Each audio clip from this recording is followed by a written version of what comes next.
Les chiffres donnent le vertige. En 2023, la Colombie a produit 2664 tonnes de cocaïne, un record. En France, le trafic de drogue représente plus de 3,5 milliards de chiffre d'affaires. C'est le marché criminel le plus important. Aujourd'hui, les narcotrafiquants sont partout. Ils n'ont plus de limites. Et on est à un point de bascule. La cocaïne produite en Colombie, au Pérou et en Bolivie est acheminée à 80% par voie maritime. Cette route de la drogue, qui progresse vers l'Europe, mais pas seulement, s'appuie sur les territoires français. La Guyane et les Antilles sont en première ligne. Ces deux zones-là sont des zones historiques qui ont monté en puissance, qui parfois pour les Antilles ont diminué à certains moments où d'autres routes étaient privilégiées, et là aujourd'hui sont réactivées. Les narcotrafiquants sont sans foi ni loi. Ils sont prêts à prendre tous les risques pour acheminer la drogue. Ils sont innovants, imaginatifs et disposent de moyens considérables. Des go-fast, rapides et puissants, des sous-marins difficiles à détecter ou encore des tapouilles, ces bateaux typiques de la région amazonienne, sont utilisés par les narcotrafiquants. Les Antilles et la Guyane sont considérées comme des zones rebonds. La drogue est stockée avant de poursuivre son chemin. Pour ramener énormément de quantité en volume de cocaïne, le plus intéressant pour les trafiquants, c'est les porte-conteneurs puisqu'on peut mettre beaucoup de drogue dedans.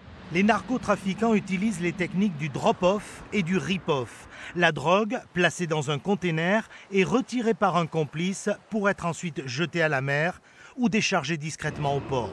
Mais alors, comment déjouer ces complicités? C'est le défi quotidien des services français et notamment celui des douaniers. Ils sont plusieurs centaines à se former chaque année ici, à La Rochelle.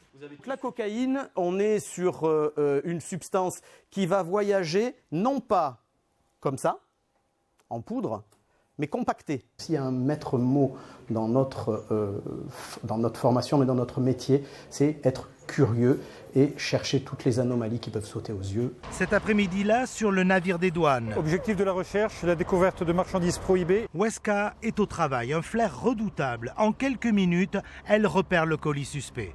Les saisies sont de plus en plus nombreuses et de plus en plus spectaculaires. Sur l'ensemble du territoire, près de 45 tonnes ont été interceptées depuis le début de l'année. En Guyane, si le 100% contrôle à l'aéroport a permis de faire passer d'1 tonne de cocaïne saisie en 2022 à 500 kilos en 2023, la saisie record en avril dernier d'1 tonne 8 de cocaïne au port maritime confirme la pression des trafiquants.